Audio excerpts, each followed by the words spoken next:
Enyumreno siabo Ghana de shimama mamuni na juma makwaba. Eba AHENKAN933FM Sabrason. Ensimo do so mamuni ese adwana nwumre yi. Ye de baba sum se nyumreno sia akan kasensem ne modu pa zabi. E modu papa azo impoti. Na de obati wombi ane se ababa to jase Ghana nipa won mu tuato eye 2.4 million pa. Enti yire huncho 11 na yesa de oman ye banwe yese dachi na piampani a womra sabadwafie right honorable Akan Kasiebo the Gbagbin Togbe ekanidin wo wode atodwa asha youth and sports committee ne se wo mo hwehwe niema mu a etimi ma Ghana Blasters fokodi entwo no na wo yi 11 no ansama so ababetodwa kire mu se wo hwe eya 11 no ana ya eto a aba no agiti a ewo fam kra na 11 usam ya da so dwem enu nam suma owura fanyoma kinde atudwa se wonya gitum se hwi ombe biom pa ti se de hata koko awamentia mbre apenti no onum ombe bi mamo bia hum se de bia sika no enyira na ene ehwehwemo betodwa ta aye countries a ene wakane secretary say prayer dream kan ewo ho no ma countries ba ko 180 na 180 no Ghana to so aduosom yasa na Ghana fo akere wo madwen wo ho pa na sansu ne de mo bakọ aya kura watu din sa nkatepa new aya orebon na wonum ananananum ade adesiade eto aban anim so mu hia empuntunwuma ensem ni we nya foforo bi na nwumre yesi adwa edeba sum se nwumre no nsia akan kase na enwuma kobi adarma ana ebo so yasene ewosika famu se deda yakan ye de aseda wampam aseda soko dede wakona kono to so babu na wasi odan dwom ene asante atoma adwom kodidwa ema ke asenso limited anwoma papa aidi siese damu die ye yatene so a na ya sorry enafi B Plaza Hotel Bimpoma Plaza temdan ne patam ane ne hotel ateso na eti apan kan sounds ebuda ho pa na aya enwaye no dwumadie no afei na abrewa yipuma kwan ma baba so nti wodi ane se obetie Kasiebo ne nkyeremu yade ebra dwumadie no abagise so nyina de beto wanim ODI electronics so aba wono so da rumanti enei ukọ aye yemfie mu a ene wonum aye se yopo enoma ne nyina bi ewo ho yebebo nkyeremu enoma woton ne akere wonum akiri kwa bra esemu adishima ma yenko Facebook live na YouTube ye live wonum bomodian search AHENKAN933FM YouTube for comment to obuonia ni diem subscribe said be abribia be opobenya ne tie na o mobile phone so na wadi achi mu amkuta Yesu moja mekere yam ene phone aka ni number tumi achemadwen afa SMS eno ye 0594 841044 0594 841044 yebekenkan amon akenkanfo ene yawada nwumre ayeme kwaku anin kusi buadumene akosia adepa dumas enafe adwen pahene kofi mensa adwen papa na papa endi wani mukan adishima makasi adibe radio station information center sefa ne live wo mu bradua sai bi obunu mantem apoe mantem mu ena asante mantem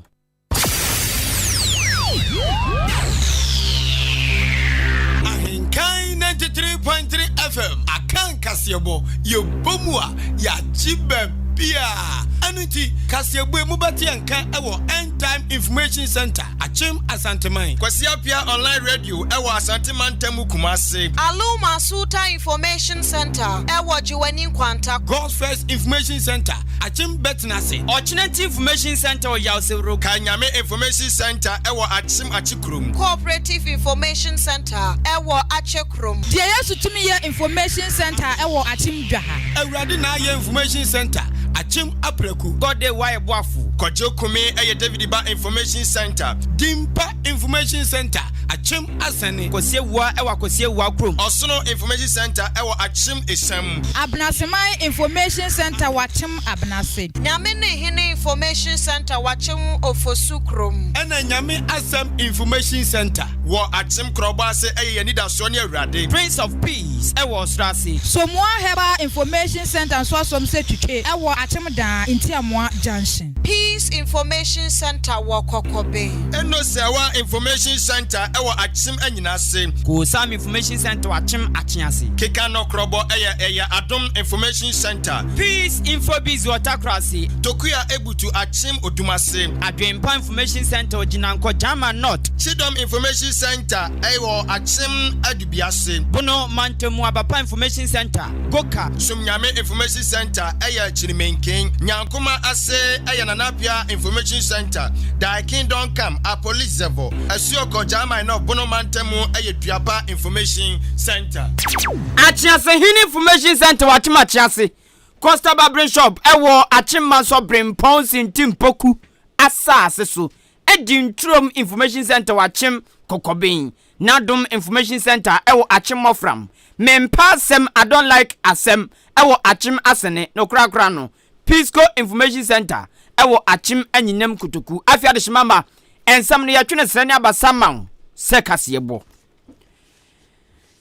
Nanoda wabre osofo hwe Ghana esikasem so kojina Ghana mra shebjefe wa fimpinu ne aduonu ba kumu kokenka oman akohuma sika edema afi we 2022 na ne kasem no enokobọ ade bia yefa no electronic transaction levy yetwene tiafen e-levy say ye ba betete Ghana ni bia so senis kan ko ade a wo ye dan ye betew eno ye 1.75% ohomutichemu baako achiri ponso aninum ye ba betete afiso ena afisa okodi dwumadie bia wo banka uko yiska na akọ sendiska banka no so ye beto sasika no na asemi beto dwa no aye ho ha fiti afimpinu ne aduonu baako abesi afi wei wo ma twene da retan manya sam ketwa eno meken nam so manne aban no afra unhyemu kase pa ewo koforudia ayinkrodima apoemantemu na abra dwumadie no kwaso no yaman boni afiampofo kopie onomo na dwumadie na se eno osofo hwe Ghana yesika sam so urake no furiate kojira simpie kro na so eno odi tuja chima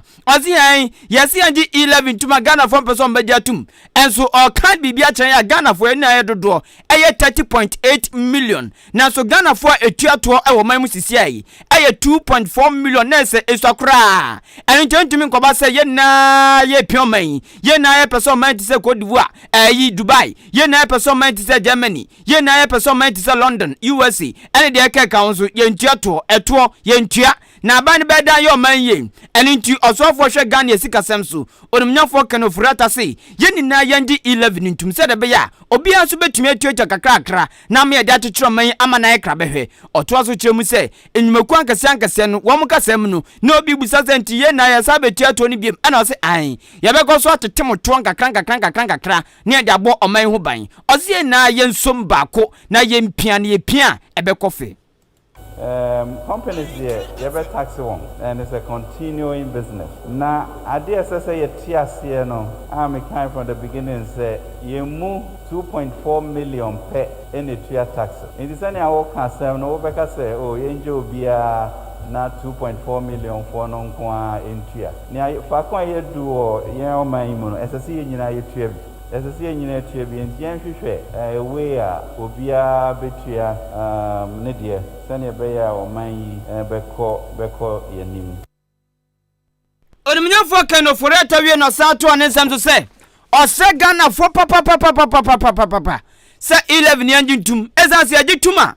Ebema sika papa, sika be peja o mamuno. Say your boss chawa wan hwe be twahwe. Wan hwe be din ya tawa no tisasa bi emuma wata asemwanwa. Obe din tisasa bi emuma ekom ene eto atwi no. Na otumi kasa manu mu nsuo no John mu ayehanani. Na ohwe nipa. Ozi sana hwe be tawa num. Ezanse sika wo papa. Enu ti yemye ene ne yentua 11 no. Na se etuatua sika ebenya no. Ye betumi de aboa ati adwuma ho ato ape ewo mamu. Amamabunu su anya bibiaye na wom su anya babi pagina gina a chereche omanfo aboabo manfo mo wom su apegya ewo mamu. Ekoba ne sa ohyewa abo mamu sisia no esobeti. Because for what you do, we share unemployment the same year. ABB I am fata. Necessary in Sikano, now yet me train. mofrey send a bear one so one be jina hat to send a jina hey one ya juma pa 1 year and as one be start to juma send a bear stress on public sector employment no akofom so general unemployment be 13% and unemployment between the ages of 15 to 35 no almost 19.7% but one every universities near day our banches between the age of 15 and 24 no unemployment is 32.8%. Say indignity no I intimi use one energy near the one no and then I say SSE traso na yeko na SSE nyina yeso adwuma SSE yi na yede Ghana ko faako a SSE ko na yede Ghana ko faako a yepese yeko adishima ma ne amuti yi ayo soafo hwe Ghana yesika sem nyinara so onimnyafo Ken ofori ata busua ya da so agina 11 sansam ya hona wodi ya ti wa ba funtinta no so YouTube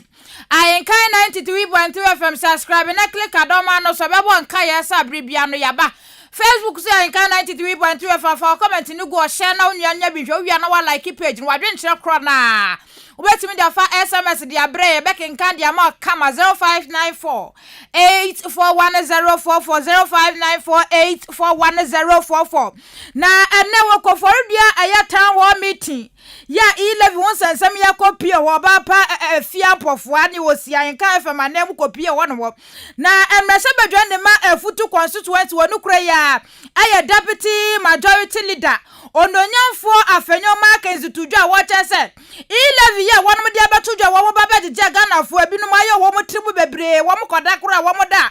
ene wo madua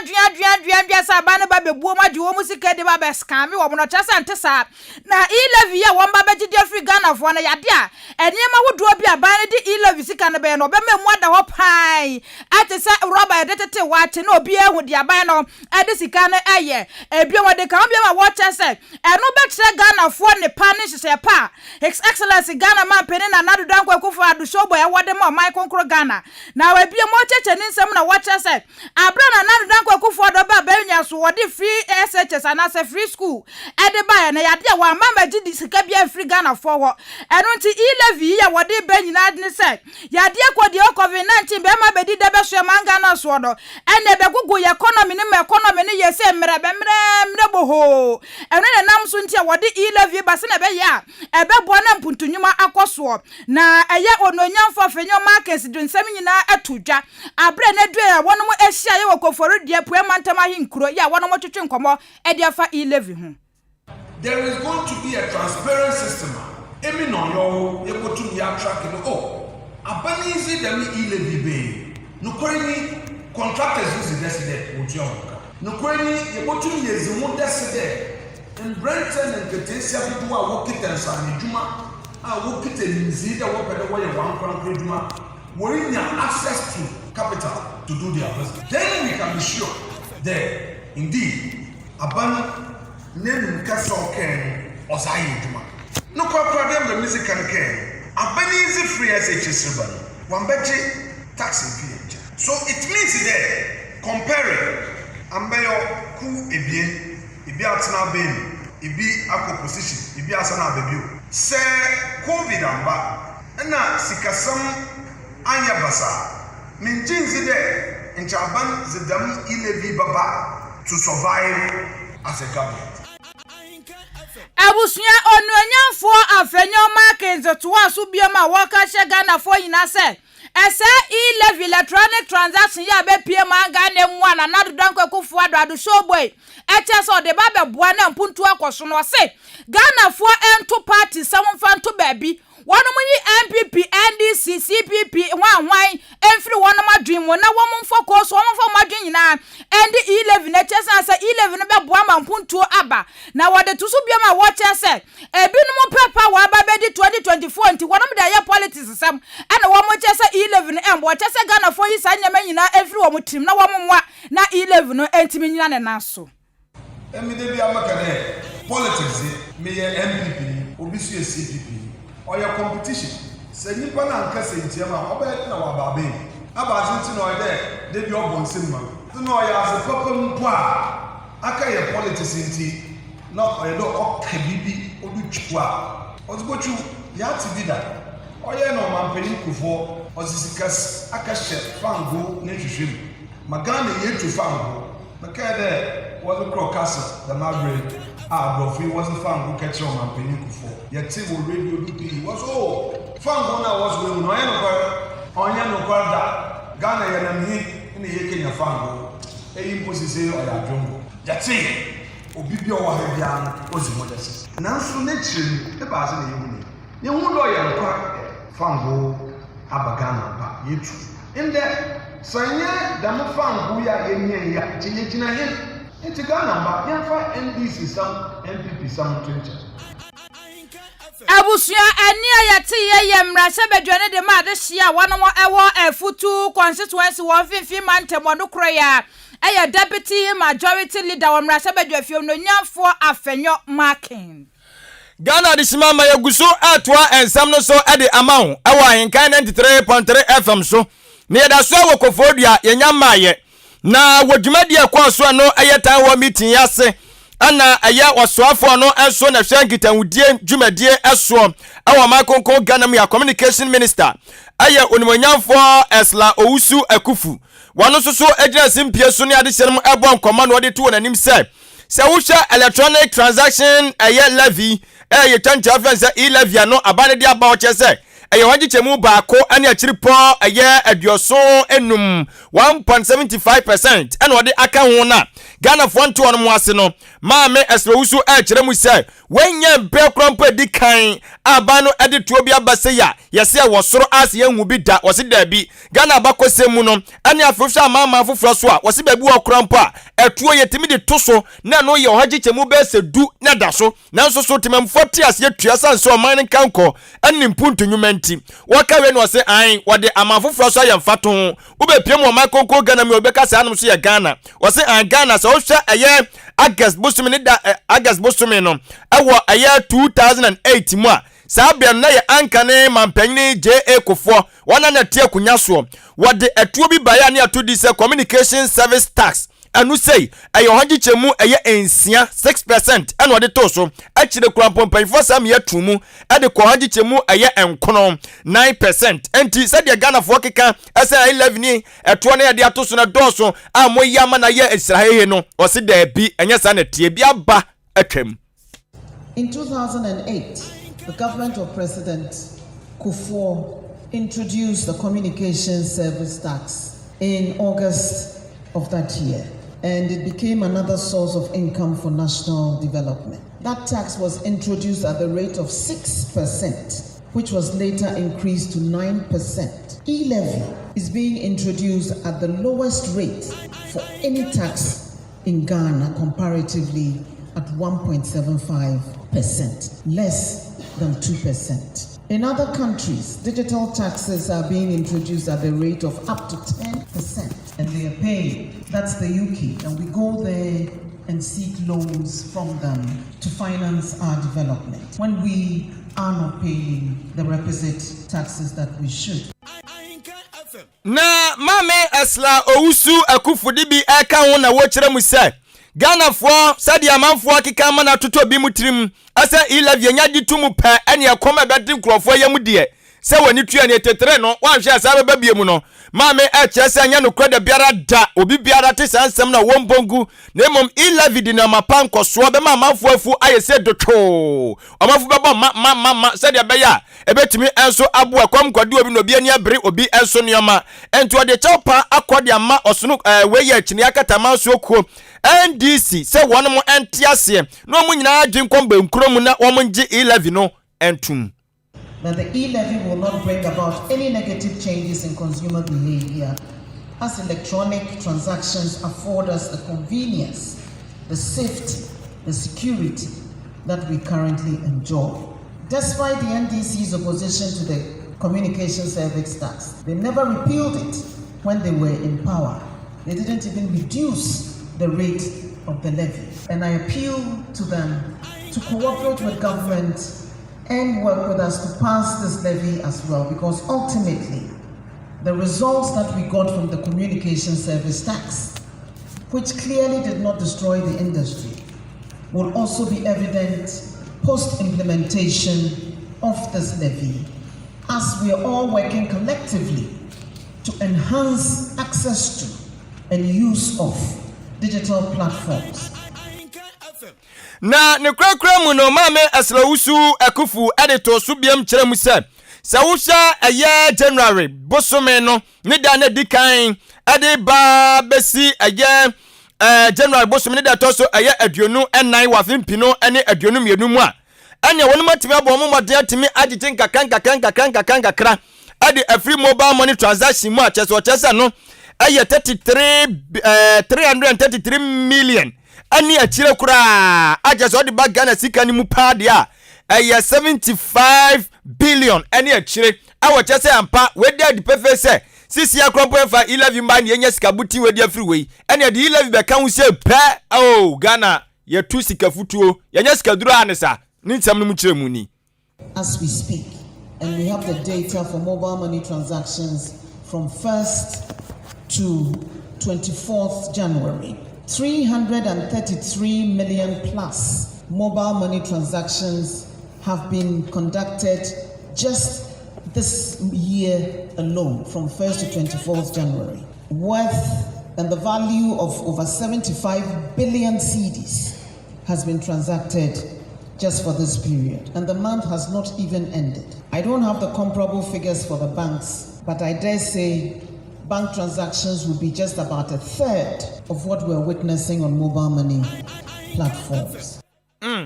Enti sika butia efa eye mobile money transaction wono ma e wosoro ti wose ye hwene agege kakanga di free wono ye de boa ma no ekonanim ene awuti yi ayo soafo rankitahudie entotoye eso Michael Ghana mhia communication minister ayo onomonyamfo Esla Owusu Ekufu wei aya ensema no etodwa ewo ekofodua town hall meeting efa 11 hu African Cup of Nation eyade ya mpempimpen fo hyehe edikika amaya odro wa bibrem anum se ni na bom ma wo mo tentino mumpom ne yede ka odobom na wo bedi nkunim so ne yache wade eze twobu na de to so aduasa miensa ekoso ano no mo frase afempinu ne aduonu mienu na mumedi eda so AFCON 2021 a ekoso Cameroon na eno Ghana kobi yekobi no yehuani wo yebobbo azesa bi kosu ahye to ye tumirika ze sabi dado awo ye nase si edimrika ze ti theater form ye ntumi anya hute ye kwai ye kobo matches makoma miensa ye de point makoma ba akopɛ point makoma ba akopɛ so jin ze dozo ba akopɛ ne de ba Ghana ye film ye ya na ye bedu Ghana pɛ amanfo ahuru Ghana Black Stars papa ana nso mendro dam na shebe de fie ko hia ye wo Ghana mra shebe de fie no eno ana ranking member on youth and sports our sanso ye mra shebe dwani emo manfo wo South Town onumnyamfo kwabena mensa wayomi adukotu dwa se de Black Stars for ko ye wo Ghana Cameroon se de omsikosi akan no na enye namso ama samike ne Speaker of Parliament ora agbangbagben so ahyagina tuku a wom hwe mabunu ani agukan se ade a wom koye wo Cameroon wom nyam hwehwemu sisi animanim ya na omo bosome bakope entangozi se ogefo bosome ni nko na wiye no na wom aye hwehwemu ade aba batudwa na wom atiase ahudie ntia ema Ghana fokodi ntwobasa ewo Cameroon manimu na oto anensam so se ohye aginatuko ne se wom nya ne ntam azakora na Ghana fo ene ekobia kwakosia kan se Nigeria Burkina Faso himfo Crown San wom akaso mo ko World Cup nesmodi tudwa no speaker eni. Honorable members, I proceed to direct that the Committee on Youth and Sports should present to this House a report on the results of their investigation on the poor performance of the Black Stars by the end of February next month. We should consider the matter before any further engagement of the Black Stars with any team towards whether qualifying for the World Cup or whether even ECOWAS or whatever. I don't engage in that matters that I know very well that I'm going to fail. No, prevention is better than cure. No, any amuti ye aye piemu anase customer for penny our Ghana mrashe bidefie Speaker of Parliament onumnyafo Right Honorable Akan Kasiebo nene ɛna wote o kye se agyinatu ko no nya ntantam entwonom godie no wo mo mfa nyina so mra na B Plaza Hotel Bimpoma Plaza atom dan ne mpatam o meka se premantam akra de B Plaza Hotel ne hotel eteso hotel we wada so no pane ama free breakfast ya du fruit salad asan so apie wo so aka wo didi ame enuane ahodo no nsa ahodo bi a wo pa bia hotel we e wo bi wo ho na wo mo dan na wo mo ho no ho wo mo mpa na da so da ho no ya wo kwakoda so na ya queen size bed orthopedic ebe mia massage kama edan bia air condition wo mo self contained kitchen wo mo abe no waduane e bi wo ho no hotel be no wo mpatam watesa ya B Plaza Hotel pe edan bia fridge sim TV simo muye nipa be se duasa pe be bia koye conference kuma bia B Plaza Hotel ewo bia air condition wo projector ebomo bamba hunsam de janana so pinti 24-hour security service electric fence wall etwada no wo hye be bia be park ka si dia so by trepa ati wono odofo madafia che madam address no so acha manafo oboko B Plaza Hotel na monko dwodwom ho kakra ewo ho no oba nan kase be so be ma no wo guy woni abie unye nipa atoa wo be B Plaza Hotel cha kwa watam da MTTD wo mo ne Pentecost asafo won kwantani mo no ena di enimhwe frem penifo homa we so 0249855396 0249855396 and access 0243 118500 0243118500 B Plaza Hotel is specially made for holiday makers from abroad and afar. Wo pe spinners waba pa edi juma ebiti say wedding engagement birthday party outdooring graduation ejijo anase flow to political rallies AHENKAN sounds na wose wo ofa na odidi juma no esa say AHENKAN sounds no spinners na your quality affordable na ye besa so di DJ wo ye dynamic di atato di amantanu bia opa bia obebo di amadum no so buda wote ne clear nya di abeti pupu bia ana nwenwenwen bia wachire MC so na opa di atato nti juma die no fiti ni ti so kopim ne na ase nyina da AHENKAN sounds be di ama frɛ penifo na ene wo mo entwetwe nkomo buki 0543350934 0543350934 AHENKAN sounds ye abu zige ene zige we na ene wayade se AHENKAN enwaye dwumadie ana enka eba so ewa afimpino ene aduonu baako animu 2021 mu ene yetwetwe mu kakra fe na nyame aye adoma Chasem no ekase abrewa yipuma kwa mu bibia di dem kama yese oban kwa dwaya na ja wo che na wo ma ya hu se osiesie no kama wo mpie na bibia ye kama boss powder ye bibia nya afe na yibia tia no sa no na bibia kwa smooth kama ko ziare na asirimi nya no kwa na mekan de mo kanya sa no mo pa kire yo so nyina boss powder ye osiesie kama mo bia musam se de so menim na enuti yakopon eya adoma Eyada memenda 5 February 2022 ena eba so 5 February 2022 ewo eye afe eda memenda emo ena dwumadie no ebeba so tibodate ne to kama mo aja mo frɛ ma so kora ya ate no anti frɛ usu nua na bona mane se dwumadie no eba so yakopon ya adoma 5 February 2022 we de kedua yentunse da biem eye atem aboabo na dwumadie no eba so tie nei opese usu akoya fa so ye ho ye nwa etoto nioma pa ma ye sika dofso po firi mu a sia eye owura odi AHENKAN kwame yeboa opanya ono na ye kofa bawde AHENKAN933FM FM ni AHENKANFMonline.com ede eba ye odi media network ono ana dwumadie no oba bedi ho eye chiame abekyerekere nani so pa eto wonim diande ewonimu na ayanopa no nsia ekopem awia dumie no ana dwumadie no yede ebremo anopa eye no nsia kopem awia dumie no enti se forms no unya mefa ya akonya ne da so wonom ede mawo bomaden ne mefa forms no ewo AHENKAN FM abobo ano eye 50 Ghana cedis per 50 Ghana cedis per ana de ba befa forms no ani die mu obetimi so afrem panyufo na no mabo enkomo ewo 0244 87 63 0244 87 63 na ni se nwaye no bi frɛ me o frɛ me a krachi me se eja nwaye number so from sika brɛ me send ma me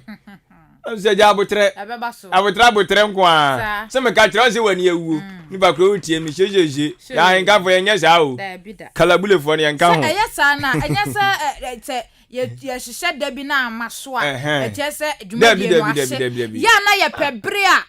mo ankasa mo benya kwan na ɛyɛ peni kwankyerɛfo bɛkyerɛ mo hyehyɛ no kwan bɛfa so anyɛ no wanya bre akyerɛ mo yie na mo so ma yɛdɛ mo asua ne yie nti na ya na ye hwɛ sa bre na ɛbre nhyɛ da mbam ne yɛtu akɔhyɛ no bɛnya ta na ye ne birthday se ko ba so bekyerɛ onya ntobase enkyerɛ osna adwen bɛwo ebeti papa ti we ni de obenya ntobase akyerɛkyerɛ mu kama nti oni pa kra ga se me se no mu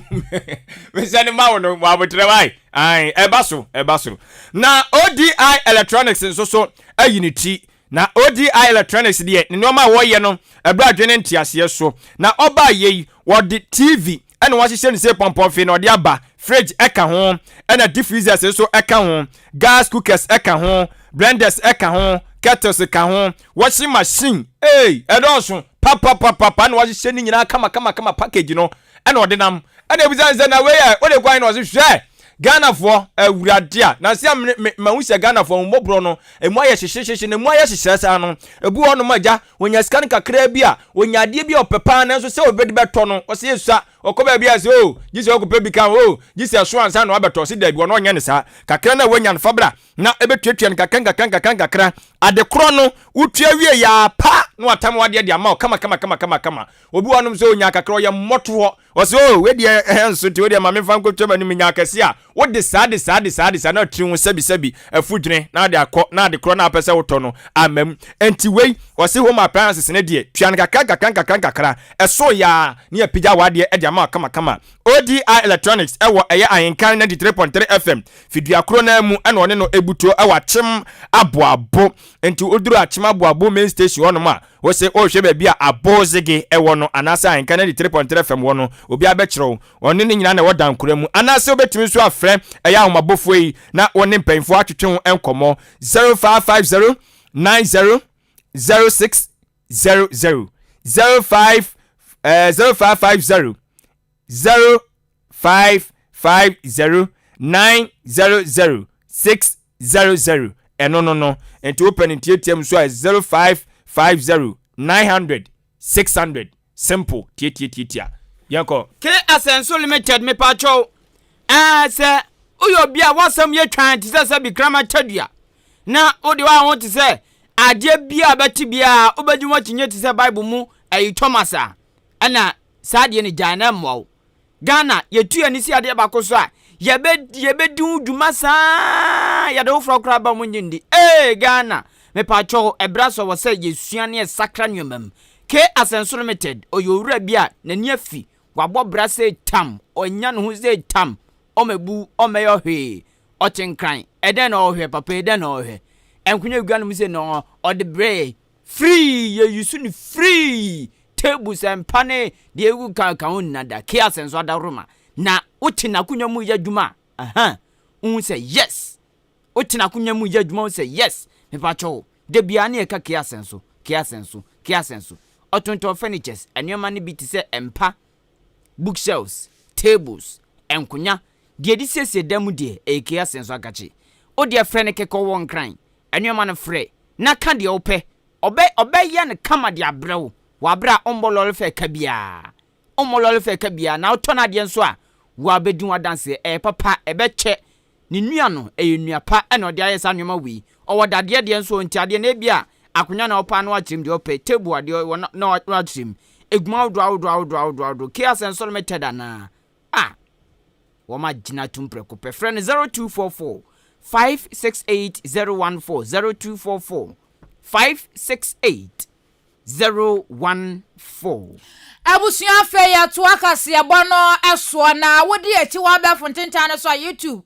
AHENKAN933.3 FM subscribe click adoma no so abri bi ebebe bia adoma no bebo nka ya sa AHENKAN aba na Facebook so AHENKAN933.3 FM fa comment ni go share na wunua so nya bi ehwe wo wia na wa like page na wade nche kro na betimi de afa SMS de aba 0594841044 0594841044 ya to aso ene ya beto dwase corruption perception index CPI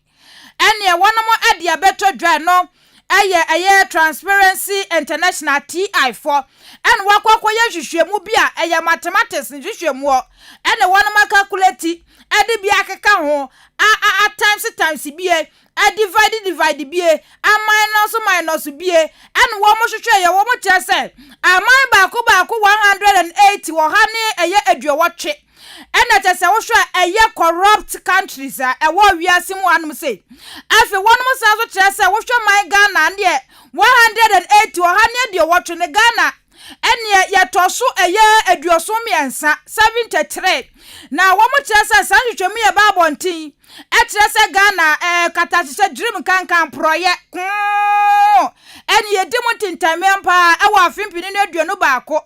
eni afimpini aduonu baako wonum calculate ya ni afimpini aduonu mieru kra de enye wo mo kyese ya de akatasise proye kankan no eni Ghana yentimi tuase eni obi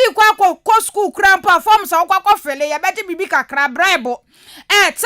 sabe janan kra ena wo kwa janan na hwe na line ya tintin na tie fi no ya ba ko pe no mbatam a na nde watua 50 pesos zikasa nka obetua 20 pesos obetua 50 pesos ni atene pepa ba na de odiribi ka na okodi nyina da eye corruption ti Ghana ade adokore papa sade sabe akoko adokora be na enam so ema henkan news ye tisi monten so ene ko bisa Ghana for se mo ankasa monhwo ensama eye corruption perception index for ya eye Transparency International TF for the ba monten so wo mo chese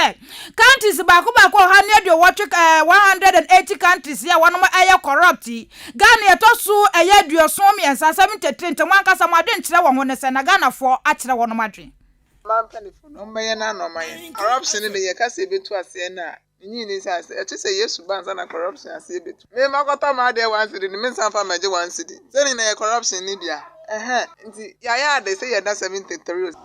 emudi corruption de ye djuma sense enye djuma nka scan ewo mpanifo na nkasa ho omuntu ase ye osanse sikana wase omode ye ensese omode ye no omofanye no omode ye especially to say nema bia eho ehia sabe omo betumi atenase na omo atoto omo nema ye ya ka oma no nka rebodri kakra ma ye ndio se libi kan se ayenta ye huye na obi hwe oni nuanimu a woni msame di ubone a na oguso ye nti we gwara mo de yato ye ama ja ye nkra awusuani ayati ye ye Ghana fo adwenkyere wonom kyeze eye TI4 wonom eniama womo ye Transparency International for research a wonom ye ne 73 no kra da no wonom agya ye nkra ka wo so ga ye wie Ghana ha pubu egosue I was think ye wie kra yitwato say 180 and it is 73 omo bo amanye so vie ni ye amanye ni ye so omo say percentage ni 43 omanye ni ye ye ni ye bewie sa Ghana mese wo kwa janan na ye ba ko pe ene wo ho no ma la tenten no pepa no e ka ne say 20% e wasa wotia wo hwe akwana no ma 50 wasa bibia ye corrupt krenkre to krankran tia omade ache anisimama yatwa agogusi kaka bi yatwa aya anwumre Akan Kasiebo no so ade amamo modia ne se usubedi ya na chi wo Facebook live eboa ye pa ama so hunu ye ni wani so abo ade afidi gadochi na so wahu de yetaguo nyina wadaroma wa ugusu a wo share fa comment le faguo fagu ase wonum ye beba ne ababa gene akenka de ma na 11 na da paso ene ye twene sire ne abasa pa enti adwenche no efato ase ye bedi atoma na njintum na ye sovie ti wo so sovie fo aso adwenche beda na wanya kwanya nkotan wo meeting ni bi fagu ase ye kan pe osofo da gbonsam so de ne na tia de be mane no wono so de be kɔ kama na ye de mo ekɔ aya nkatepa new aya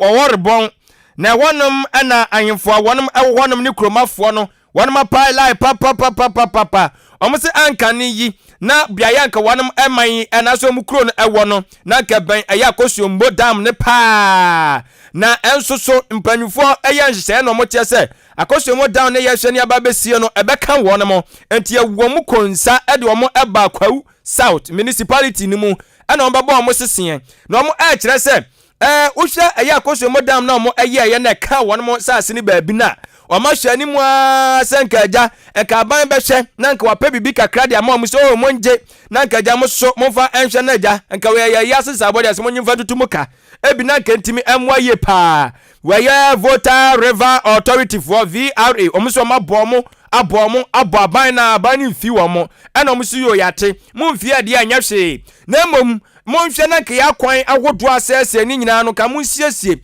emfa ma ye kama afi baabi wa kura nkania susu ni nyina monhwe na monfa nkania mra ho na ntimi mmoa mo ye kuroi entumpon eno susu aban ne se mentimu case ɛna ahemfofo mo no mapala no se no ane sen ɛna ambini entinana eye berifa dankwa a wotoso mienu wono na wo kasai na nani bra bre no nana ekasa ye nie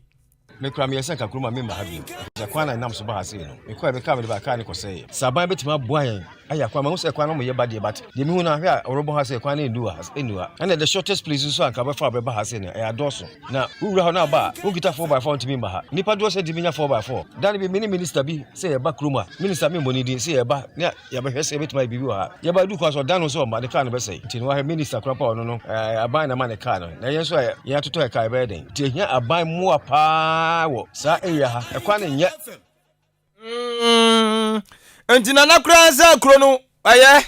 wonpe bie aban ne fa kuro no wonpe wa ba ba adwudwuri ya saase so asɛ ya saase sei na de ye kwan keke fa ma ye ne enu gisi ye dan woka ye ti wa ya mana na pala wo se wonpe kuro no kokofa na owie ya pɛ na asona abusua panyini e de maniu aye owarebon eye nana kwaku mari ajapaye ono soso edibi eto so kire mu se de kwan na ye ne de not and the answer me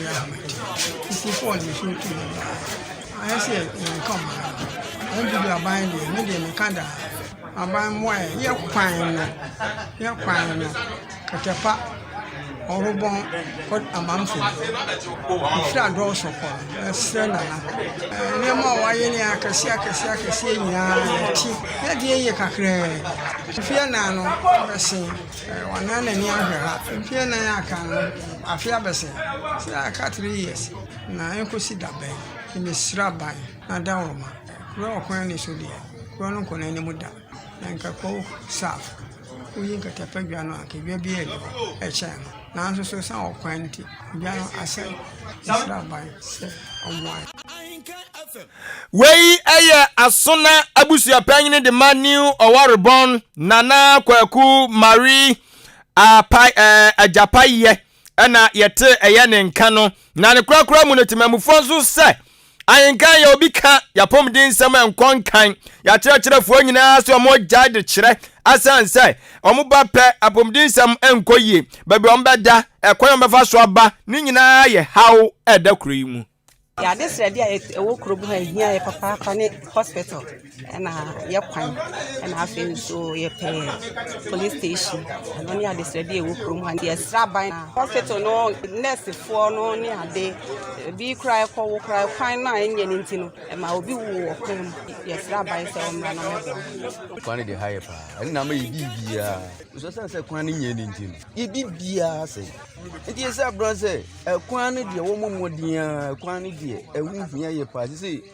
nyanu bi mutu no modi tu kwan enti say be ya ye sraban say onye kwan ma ha a teacher for no ebi ni teacher for fra school dan emu da ho course say emu da ho a school no aso mo ne no ye no school na ye clinic no so ye program for nurse for no so ye kwan nye say be ye wo yire no mu so mo ko awoso a ensem bebre ko clinic no say be ya ka say fa ne ko atibi a ekwan mo asem na nsem kura no ni be 2 months kura oba bi eko atibi no okwo kwan so am obi okwo na fu ne ko gina wo nti saban wei aye timamfo mo wo aye nkatepa new owarebon eno ewo Kwau South municipal no enso emu awo apoya mantam ya na te se won mo etem se akoso mo dam no eka won mo aban ne hwe na onye bibi emu awo mo na obi baka so officially Ghana coach ekofa ne ba said na ekọ Afcon akwakọ jeka paba no a before asana sa coach ni kura ba omampani na nadodan kwakufo do kan se onpe obroni coach bia bi mo pe bibifo ani enim se sports minister any a GFA president Oraketo Okreku say wom koye omde nanado achiwa de kokano som kokande negu na sumo obi ntumi hu afia kwoti a nanado akaka so mpebro ni coach no afi wadia tum se Milovan Rajavek was a Rajaket amra eme Ghana coach anajuma na zembeni ono akagaza konfosiko ampala oma jipapa ya tum som betua na sika $30 million busumi bia enye sika keto enye sika keto ama ehiheni na akoma yakọ aba yakọ nso ya de 1.10 na bafi eni wusem na no nam so ma making Ghana Football Association GFA4 wọ́n akruche nkrata agu wọ́n akruche semagu nkrata so apamo coach Milo wọ́n apamo ne se sanko so obekọ Serbia so obekọ Burkina Faso so obekọ Cote d'Ivoire baby abekọ bia de fa ho abrewa ya sum body en baby obakọ hwede emfa ho ya sum na wie eno nam so ma ya kobusa Ghana fo bi se coach ya pamo ni ede na mo ka fa ho Ket Okreku GFA chairman. Omaye mo onwadwuma yi nti me nko anka Ket Okreku kwa anka say resign oko Tunisia esakeno oko Thailand epamono ade enye na double aso o Ghana ni wo so pe nyame anim ni obeye na adwuma omo mkofa ne bae no so omo adwuma no omo no mo ahu omo nhyehyeye eyi enti se omo nhyehyeye na ntimi ankosi pi oman na bokade a oman na bokade a omo mkofa ne bae no omo mu nim hu bi we de enye coach asemo players na no monya de the day you call blaster mu kra de me medwen ho amenti ase nye coach pamasem kra boys na no modern morning so any ewiase nipa ne ya adwuma cha na ho afro no what I say wan ni ya ahofro ye ni ya ahofro no coach ni de pam ne de ye no enti coach no ne de no coach Milovan coach Milovan ebisi wo ma nyade ebisi o ma yade ebisi Ket Okreku GFA president no papa no me onya me hwe nso me dwane pa minim de ode ame mi dwane papa mi dwane pa we nya sports kami yi secret bi to mi dwane ko na onya me hwensu mi dwane utimi ka se Ghana ye ni ayi Messi Milovan beba biem enyo mo ana kwatam ne bai na wonum se enyo mo ana kwhia na nado kokeka nsem gu na suma na nado sanje ni tum wa abra na nado aka so mpebro enye Ket Okreku grow ya na Milovan so bagini sika o waso bagini sika am ya tamsa sika we di command Milovan waso bagini sika mi ket mi dwan fede om to abama nam se papa yi da bi me ni na ni nhia o mebo Ghana obeboa eden no obeboa sports people football people for so obeboa wabeboa den football people so obeboa eno oyi we say no ena obi kan asem bia wo say Ket Okreku nso kọ I was all resign. Ono gram ndi oto a otwen. Ono na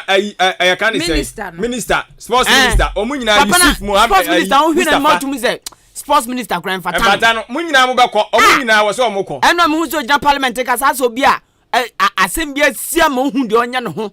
No tum say ne ho mo na adwane. Na se bedwane. Na se bedwane. Ono a wo hu hwe. Na nya na nado kro na point ni so onya sports minister. Se na ne yi na. Oh, na yi Ghana. Oh. Na ntituto. Na ntituta. Na ya mo ompamo. Ona boy is Kwame Asiama no. E wo ho, sa secret no. That ko sports one baba bedudwamu ha. Ekuta details ni nyina. Papa de ka sa manfo bi, sabi manfo e person mo ye papa remote. Na mu control no. Ha dwene. Simati dwene eno na nhususu aso nie wiase de obeye bia da wanim utwa de bone nso bi kan wano eso nhususu na ekozo ministry of sports no na mu de details na ekura no mu ga se news ngwa na yake ebe udobdem ye de nyina beba ha mo de mo ye ampamo Asiama ni nyina ye Ket Okreku I was so that's the fact yenim de oto na ye point obi ye tu abayo bi yan hwehwe nipa no documentim yan hwehwe na bakwasem mu Ghana food yan hwehwe sa ai for Soviet one corruption baby e da no tinam ga jo se wo se ye de kwa achiri kura no 70 73 o ma de cha kura out of 180 countries sa football people no o mu nyina wo se ye from ne hwehwe so go mo chi bro mu nyina ama o mu nyina aka ho omo nyina ka ho so mo na ko twi no kwasa sika omo yes omo de ma milo no ye de ba krobi mu a adwuma ba yia no wodem sa sika na ya tamo de show Black Stars for nko aho Black Stars coach Black Stars technical team no nko ana ya de ma wo nya de papa bia wo ho no enu ntina sa Elevi Ghana for your madu se Ghana sika wo ha se ya now Ghana for Elevi no mon tiase ya se ti sika so Elevi sika wo ha mutumi dada nanado ama oma jimilo atum ekoma ne 30 million plus 31 million dollars na mzanzo se metwa 11 ngase yetia 11 ba nanado anya we nanado ya we say the 11 ba onu kro ya so no so mpa broni a yakofa broni aba betam sika we na ama no enti se sika no aban be na etua de enkaka nanado aban ene betua ama enti wo ho se wo si ye ntwa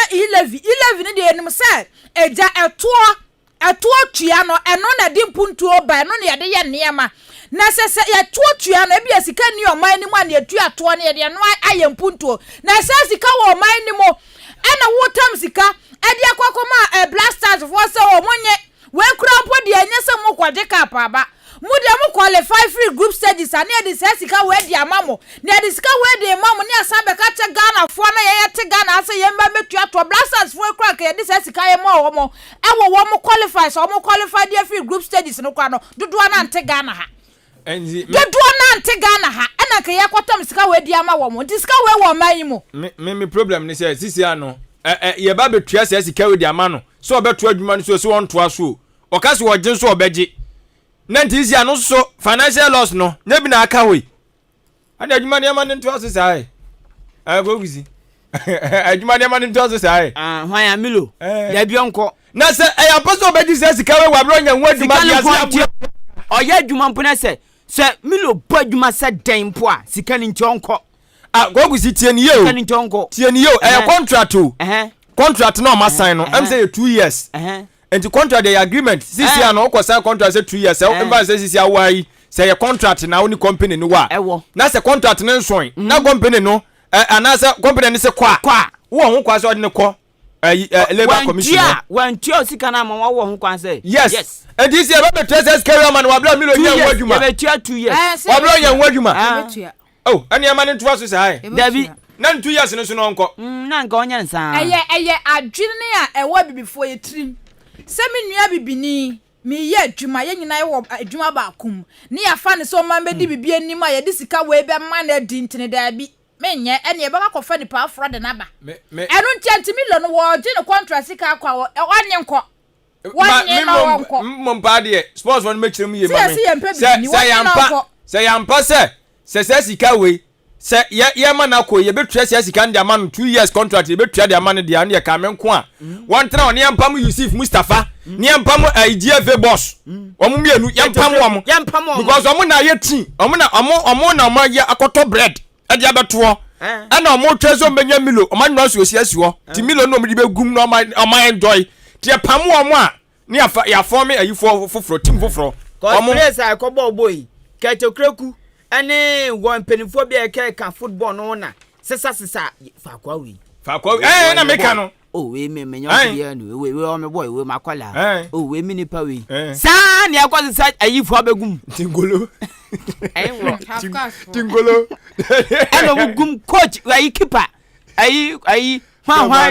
yomi go to say Vanda go keeper division 4 keeper division 4 keeper kotoku wala kotoku keeper cry at the same kotoku division 1 kotoku keeper cry at the same we division 9 and I go division 4 keeper betum say because of a protocol because of minimum way corruption wole le keeper wa ba be keeper do dimpen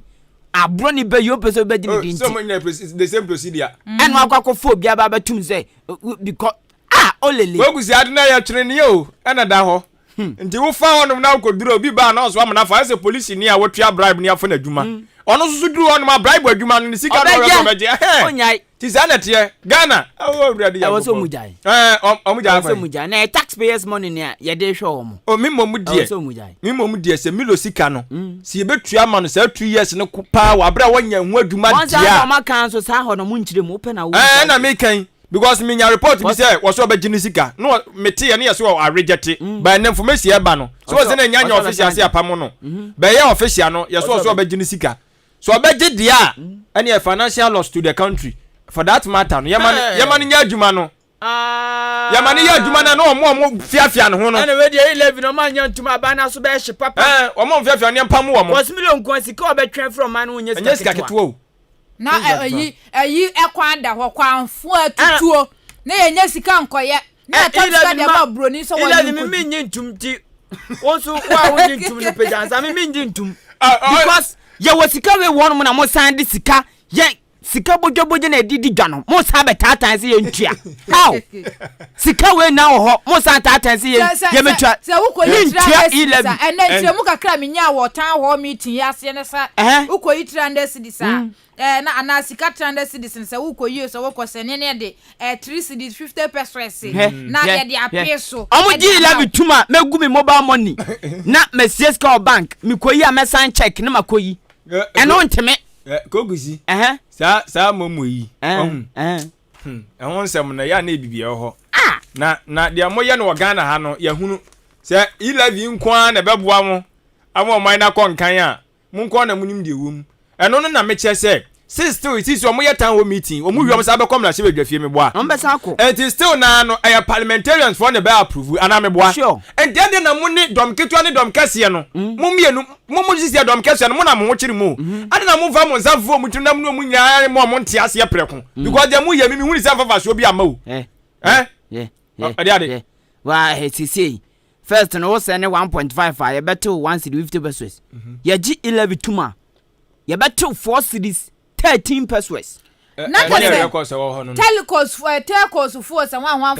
what omo ye gi 11 tuma sana be na 1.75% no so pay so etini nyina da ka ho na de say ye 4 cedis wan no ni nyina ka ho na de say 4 cedis wan no na adebu on ma mentias yo mentias tese entimu tese taxes na be mo man na tumpo a Ghana ha adwuma dodo na wa ha wo mutua taxi adwuma dodo na wa ha no wo mutua tax ade na sa tax no mantimi amfanya bibi na anya kese asenso dia nkyese o taxes amudi ka gye ye no mudi ye sei enti se kra de we be so be kan we betimi abo na manfa sa tax anye afenyo ma ken se abana be free SHS wanji scan free obia ho na COVID-19 ba na abema sikasama to apika kranti 11 ya yire huntua ni etua ebeboa ye pa so mo so point no we mu die o ka de on be ka on be ka de adne asi etu ne asi etu o de ka den on be nya bia yiwa no kama so wo di agro on be convince on be dada polifon dia sa o 11 yenko tua 11 sen en kwesi e media mi problem ni say sa ta sika wo man ni mu ye ti sika no so sika wo man ni mu ye Mbesaji 11 I no ran kwa God nyankopon ti o my pa ye wo gold ye wo diamond ye wo timber ye wo bauxite ye wo wan oil na mama yesla kufu nka na mintia o se aman bu kwa aman bi so a wo mo de 10% ti Ghana 1.75% no grade esha less than 2%. So wo mo 10% na wo che so wo mo je no sa 10% no wo mo de ya de ma so banfa country no ye example no ko ye de omo ye sa country na de ne ya opeba bia gina ni on tra Ghana na wo mutu kwankwa bu ko jo mani ebi kura ko ho ko wo an no on tra Ghana enwo onim ana de ba ko nso say ade tra wo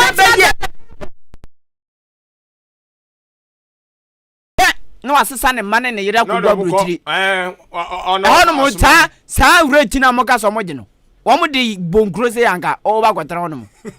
o mo de bonkro se yanka ba kwetara ho aga o de mane wo bisa fo ka ba ko wo ho ka o be so se me 11 mintua mo pa ehwem ni ehwe ministers ni MPs for no mo ma dodo a wo Ghana has just start now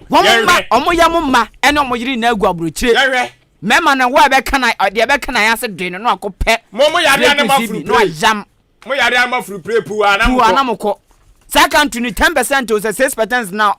o kano odibo nkura nka ba kwotron ma akwaza ho ya mumienu nyina mo sa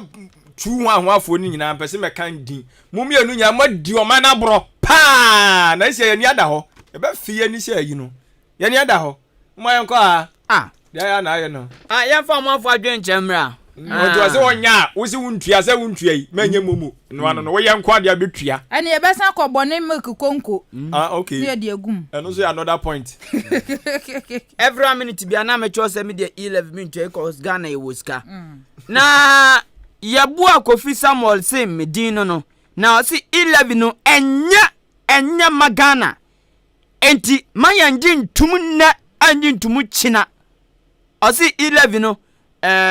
shouldn't be approved by Ghana. I say not for Kenoforiata and majority KKB and all the message you if buy. Yeah, that's a pan just on the 11 pass over Jatum dear. Just an insegun bo ayakatana dakasu. We say bra if this E-Levy star make I the Bible in your money star I will not send money and I will not let someone send me money again. My name is Senior from Amakrum. Osi 11 ejitum se hwi. On send this card da. Ono so mo bin send this card. Opesko be foponko no akwaje. Akwaje anu aba.